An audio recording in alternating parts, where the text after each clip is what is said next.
Alright, so we're talking Skyline Chili here, how to replicate it at home, how to reverse engineer this secret recipe, or at least to try to.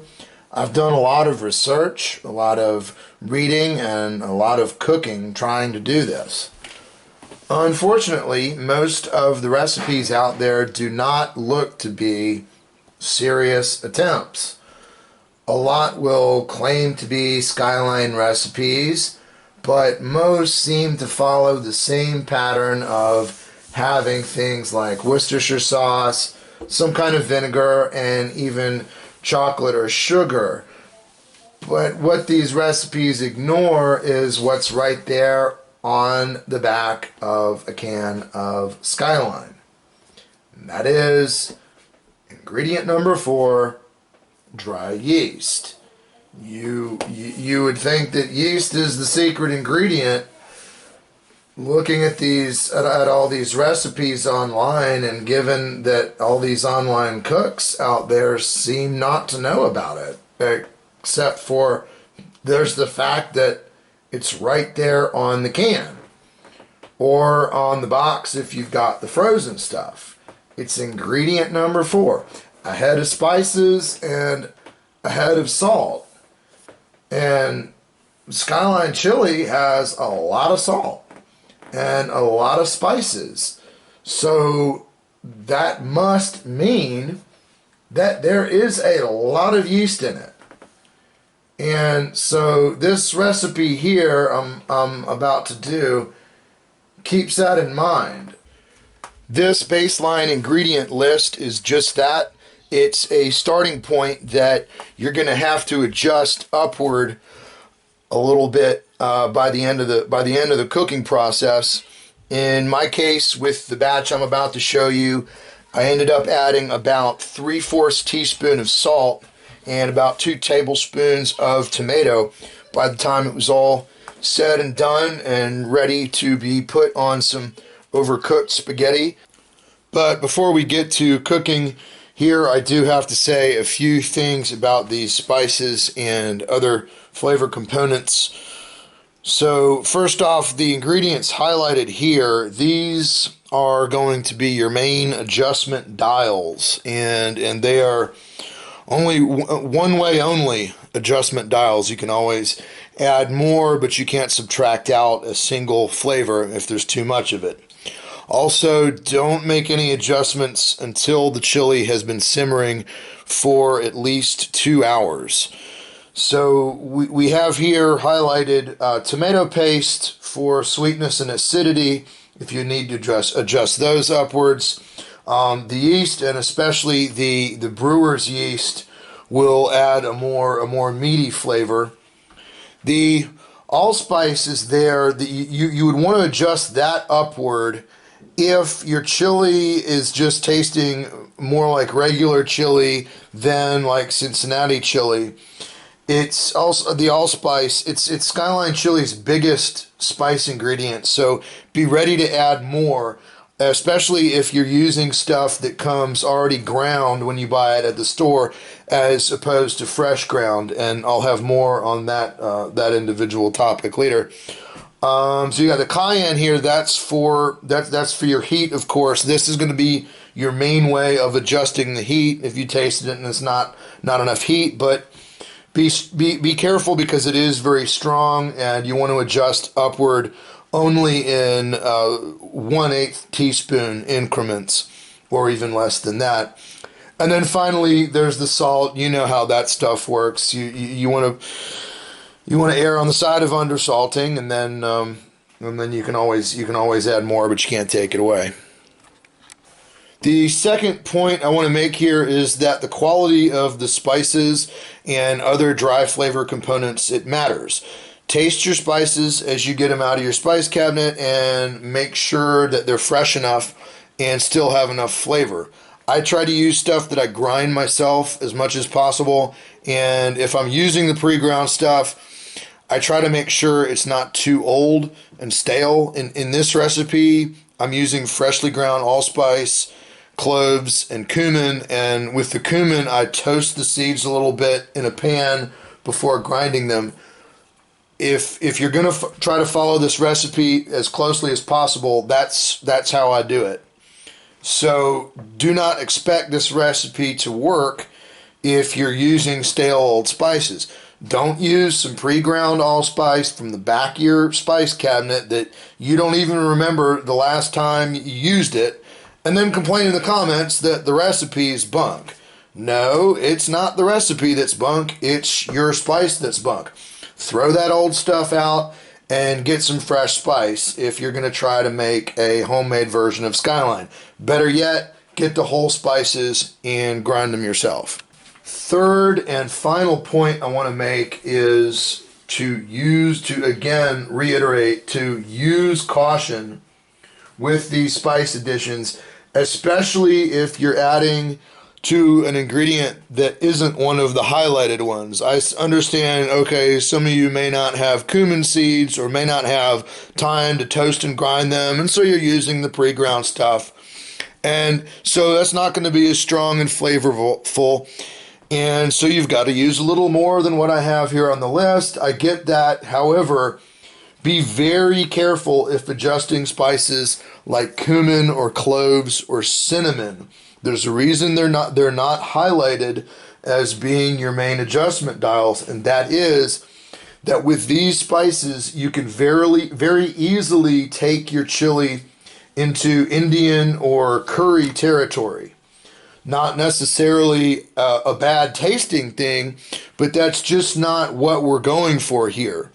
So for all the ingredients here, and especially for the ones that are not highlighted, be very cautious in your upward adjustments, and only make these adjustments after the chili has had a chance to simmer for at least 2 hours.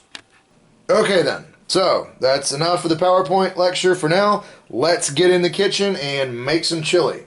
What I like to do first is portion out all of the dry flavor ingredients in that baseline ingredient list into one container like I'm doing here. Everything from the paprika, the garlic powder, the onion powder, to the allspice, to the yeast, all that stuff.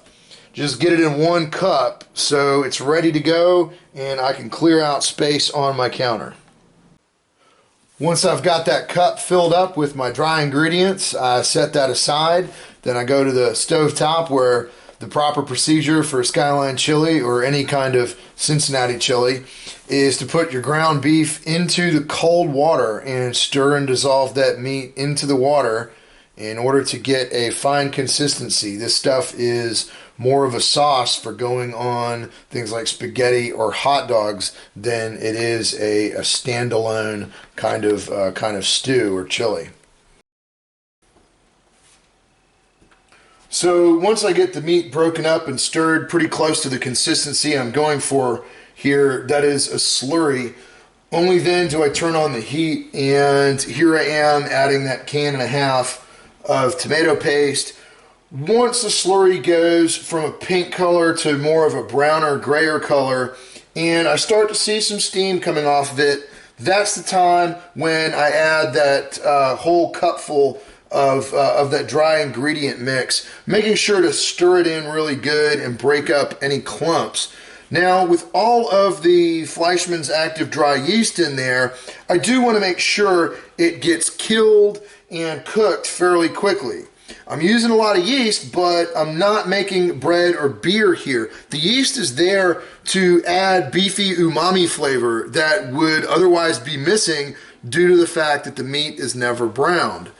So once the seasonings have been fully incorporated and it's been simmering for a couple minutes and all that yeast has been killed and fully cooked, then you'll notice something very similar to that signature aroma that we want.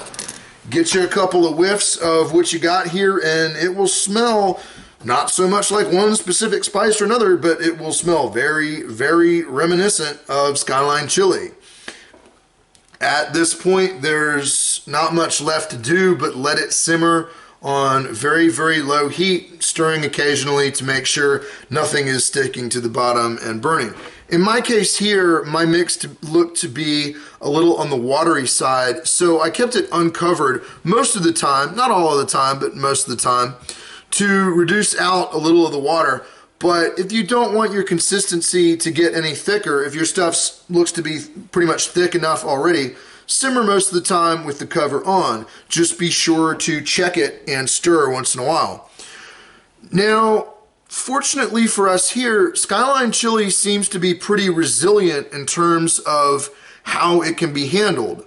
We know that the real deal Skyline is mixed up and cooked in big fat vats at a factory and then trucked out to the individual restaurants. There, it is held hot in steam tables and served to customers as they order it. So it can be fairly safe to assume that a long cooking time on low heat is going to be part of the procedure, or at least that the flavors aren't going to evaporate out with a long cooking time. Also, I think it's safe to assume that storing chili overnight in the refrigerator once it's done cooking and then reheating it the next day will help, or at least it can't hurt, so it's worth a try. And so on the question of procedure, I'll share some of what I found online for what it's worth that we might be able to use to reverse engineer this recipe. According to industrytoday.com, and I'll have a link to this article in the description, Skyline Chili is produced in a 45,000 square foot plant using a minimum of 11 employees, and they're going through 100,000 pounds of ground beef per week. One of the top managers of the plant, quoted in the article, who appears to be in the inner circle so far as the secrets goes, he says the process of cooking the chili is as secret as the blend of spices itself, and that you have to add the spices in a certain order to get the right characteristics. The article goes on to say that the chili is cooked in 3,000 pound steam jacketed kettles for 4 hours. So if we're taking this at face value, there are going to be multiple spice additions at different times, and we've got at least a 4-hour simmer time. That sounds very reasonable. 4-hour simmer times.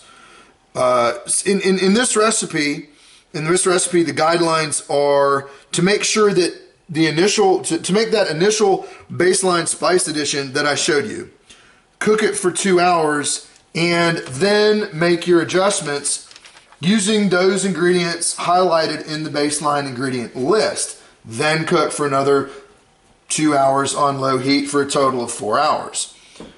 That is the closest I can get to reverse engineering Skyline's recipe and procedure. This recipe, this video, I'm not claiming it's going to be a 100% accurate replica. No one out there can claim to be doing that. What I do claim here is that this is the most serious attempt out there so far, and that what I've got here is the best starting point for trying to crack that code. So you want to be adjusting the highlighted flavor components at the 2-hour mark, then continue low simmering for another 2 hours for a total of 4 hours cooking time. Then give it an overnight in the fridge. The next day, I went ahead and tasted mine cold, and it tasted spot on. I heated up a little bit in a small pan, cooked some spaghetti, grated some cheese, and it was the closest thing I've had to the real deal outside of the franchise restaurants in the Cincinnati area. And I do mean this batch I made here was better than the canned stuff, which I do keep on hand for taste comparison. So, alright, this video recipe is starting to run a little long here, even for such an important and interesting topic.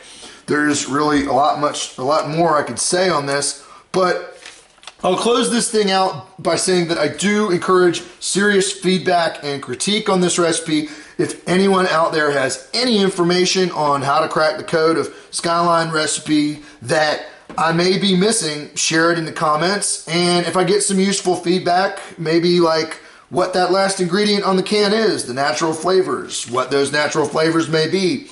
Hey, they could even be small amounts of Worcestershire sauce or vinegar or chocolate. not likely, but possible. But anyway, if I get some serious feedback that looks useful, I might give it a try and see how it goes and share the results. And of course, hit the like and subscribe button to be sure to get more recipes and more info. This is my first video, and so I'm just getting started. I'll probably be doing some more videos on the topic of Skyline Copycat recipes, and I'll definitely be doing some more recipes for some different types of things in the near future here on Elite Recipe Source.